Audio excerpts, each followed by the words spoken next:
If you are a car enthusiast, this episode is for you. Thomas with Autogefuel and the new Ford Mustang Mach-1, the strongest and raciest Ford Mustang with the 5-liter V8. Above that is only the Shelby version.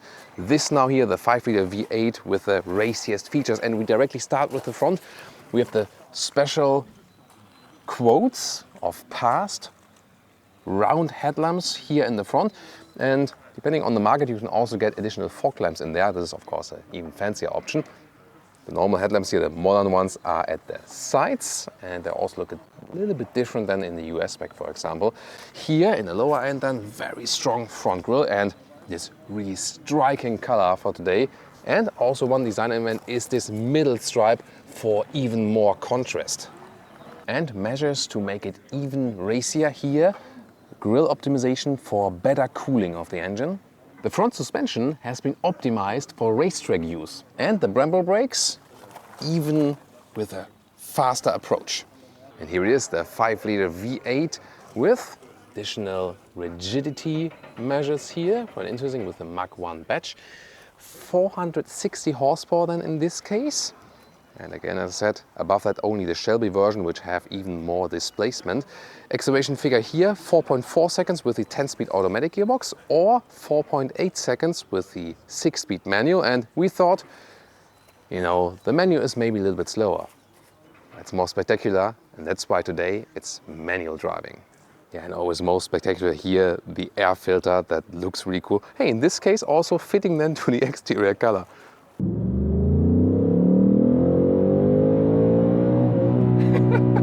First gear up almost to 90 kilometers an hour. And 19-inch wheels, always in black styling here with the Mach-1 for, yeah, a little more evil look definitely. Different stylings available and the typical side profile with the super strong shoulders right here. 4.80 meters or 189 inches is the length. That's of course unchanged. And the cool thing for me about the Ford Mustang in general is that it's affordable. Sorry, I have to go for this one once in every Ford review. But it's really true. I mean, it's a racetrack-ready performance car, and you pay less than $60,000 in the US for this one here, and a little bit more than 60,000 euros in Europe for this one as it stands here right now. And that's, of course, comparing to other cars in this performance range, really a good performance deal. Well, look at that. The brake lights, they always look spectacular. Yeah. Really like that. Yay! I could do that all day. I'm looking at it at the mirror at the moment, so I can also see what you're seeing. And of course, this rear in total, really spectacular in design, kind of timeless, and whoo, this one has massive exhaust tips in here for the Mustang Mach-1. Probably also one of the main reasons to go for this one in here. And this retro styling here of the letterings we've seen at the side profile, but here once again at the rear. And some more color choices for you. What about the orange? Also really spectacular. And again, black wheels here in a different styling. So tell me in the comments, which color do you prefer for today? The yellow, the orange maybe? Or what about the red one? That's also fancy red. Or what about the gray one here? From the 4 colors we have here today on location, I mean, in general, I would always pick the blue one, but from the 4 colors we have right here, probably I would take this one home just for a longer period of time. The other ones are more screaming out. Yeah, but this one also really fancy. Mach-1, by the way, if you don't know, speed of sound or 767 miles per hour or 1,235 kilometers per hour. The car won't go that fast, but it's of course always this connotation, you know, breaking through the speed of sound and super cool, super fast and so on. You get the picture. Car key, nothing special actually, and door closing sound. Actually quite okay. Did you hear the horn, by the way? This is active because I left the ignition on, so when Jonas films the interior, you can see everything directly. Soft touch here at the inside of the doors, also soft touch here, but the build quality in general also reflects the price somewhat. It's a budget price performance car. Yeah, you really have to say that, especially then you see it on the interior. It's also a little bit outdated, yeah, but then we have 12.3-inch digital instruments. These are actually quite okay. Infotainment system in the middle, soon more about that. The seats here, these are the standard seats. They give a little bit more comfort because they're a little bit more plush, but there are also Recaro sport seats available, showing you right now. And these here are the optional Recaro seats. They have more side support and Depending on the market, they are also available with cloth on the inside. These would be the recommended raciest option, and then also for best climate comfort when you have these, the upper and lower area also in cloth. In both cases, seating position is low, a little bit lower in the Recaro sport seats. Here, the normal sport seats are a little bit more open. Headroom then with 1.6 or 6.1, quite close. The Mach 1 is not available as a convertible. Yeah, that's probably the reason I would not go for this one, because I love convertibles, but this Focus here is on the racetrack also, or racetrack capable. That's why coupe only for more rigidity, stiffness and so on. Steering wheel can be adjusted. There we go, up and down like this. And overall you can find a good position. It's not the most comfortable car, but here the focus is on being racy. And look at that manual gearbox here. Wow. In the billiard ball design, just awesome. And already now I feel like, yeah, let's click in the gears. Short look at the controls in the lower part, also airplane-like here for the steering mode. Then the driving modes. You also, for example, have a Sport Plus mode or a racetrack mode or even a drag strip mode. Yeah, there we go. Here you can deactivate the stability control. Then somewhat manual climate unit here, also for seat heating or seat cooling.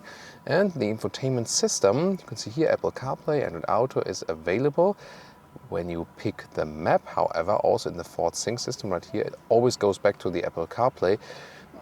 So you cannot use the car internal GPS while having the phone connected. Maybe that's a way for Ford saying, yeah, our GPS is not the most usable one. And indeed, this is more a basic GPS system here. So indeed, it's better when you just use the Apple CarPlay. A special feature here for the Mach 1, here this badge. So it's also then the chassis number and so on. Why not? A little bit more emotional. Yeah, these digital instruments are quite fancy. Here, for example, you can see in the drag strip mode. So depending on the driving mode, also the whole instruments changed like this. Let's say normal driving mode or sport mode. Yeah, there we go, sport mode. And then we have the racetrack mode. There we go. So which one is your favorite? And when you have the 10-speed automatic gearbox, there it is, then it looks exactly like this. Again, 0.4 seconds faster than the manual gearbox in the acceleration figure. You know, one of our running gags is here, indicating the time code in the comments and then saying Thomas in the back seat, because it's always funny when a tall person gets in tiny cars in the back seat.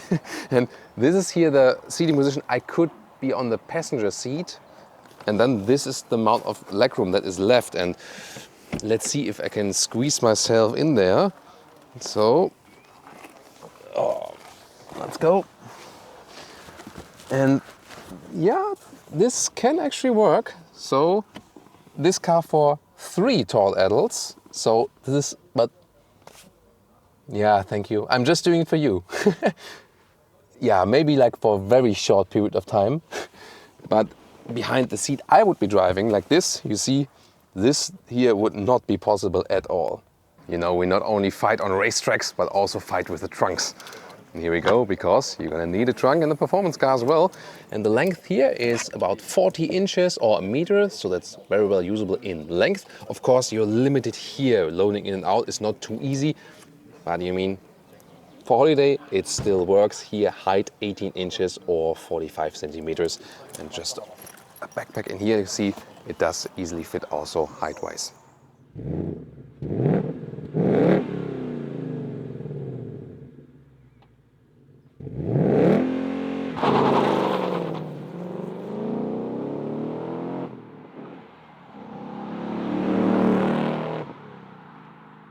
Now the driving part, and we can also set the launch control.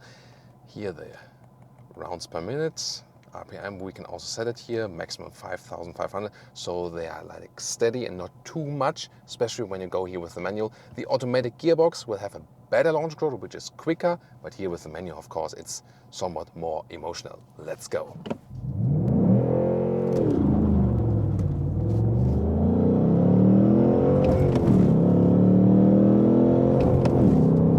Yeah, we had a little bit of wheel spin, but still was a lot of fun. And the thing is, of course, when I dumped the clutch immediately, the RPMs drop quite fast down. That's absolutely normal.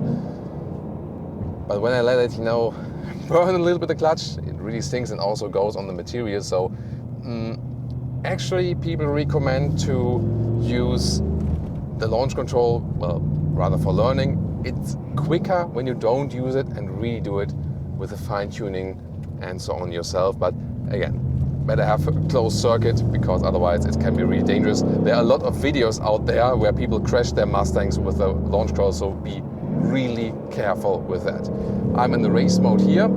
Also don't use it on public roads, I recommend that.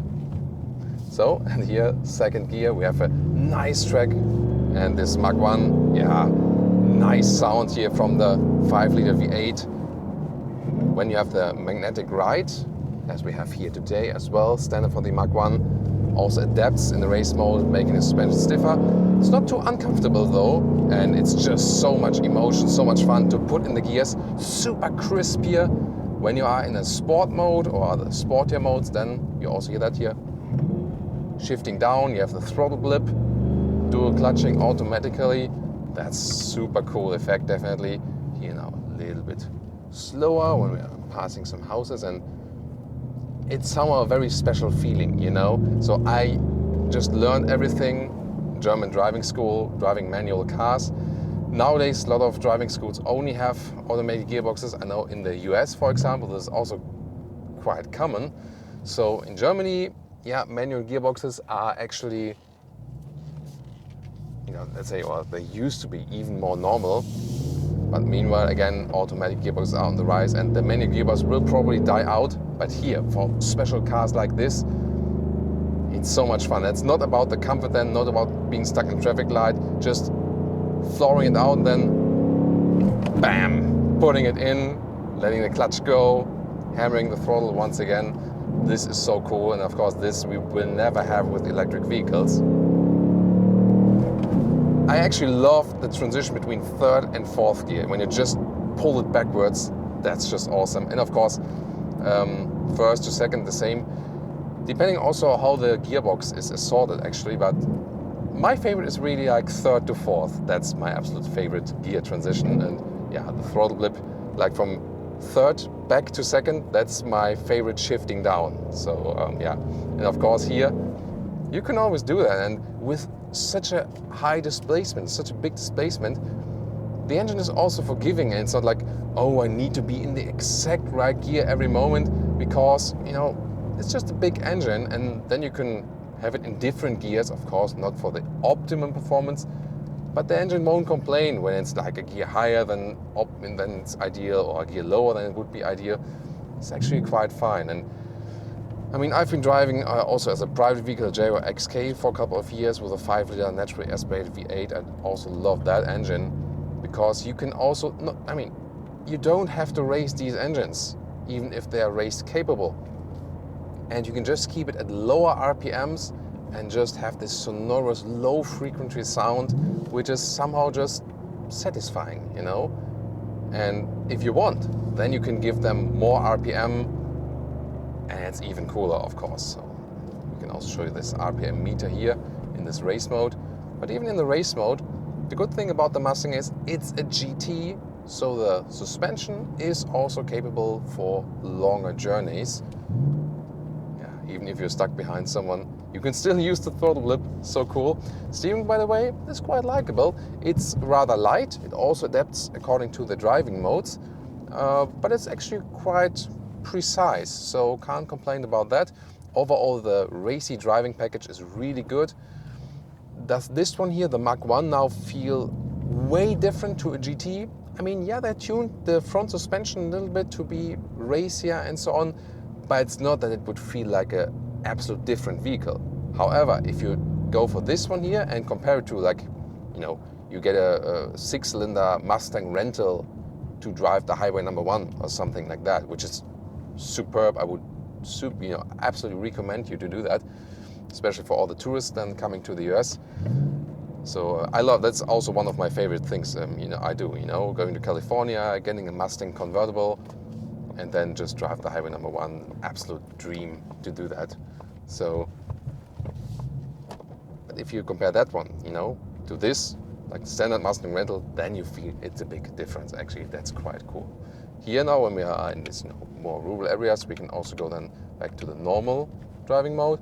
Then it's also a little bit more silent, a little more subtle.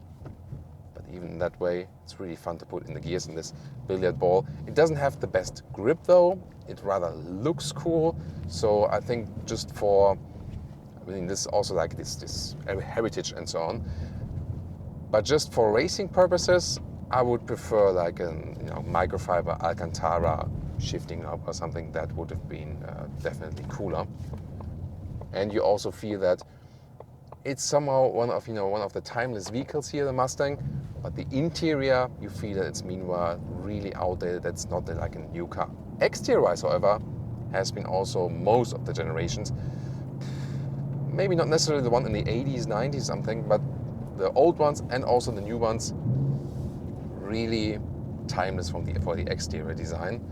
And you can enjoy both. The racy part we showed you in the first place, but also when it gets a little bit more silent or a little bit more subtle right here. Definitely a great GT which can do both actually. Here in the normal driving mode, steering is way softer, so that's definitely better here when we are in one of the sports modes. Then I have a little bit more feedback from the steering wheel. Definitely prefer that. Wow, such a joyride once again with the Mustang. And the very first time I tested the new generation is now meanwhile I think like 7 or 8 years ago, and it's still here on the road in this generation, and it's still so much fun. And manual gearbox here today. Hope you really enjoyed it with me as well. But of course, there's more to come with the Mustang, and when there's a new generation, we'll keep you up. Meanwhile, there's the Mustang Mach-E, the electric version. And also, when you're interested in this video, watch for the Toyota Supra review we have, and also the Audi RS5 versus the BMW M4. If you enjoy this performance car, you will also enjoy these videos about the performance cars.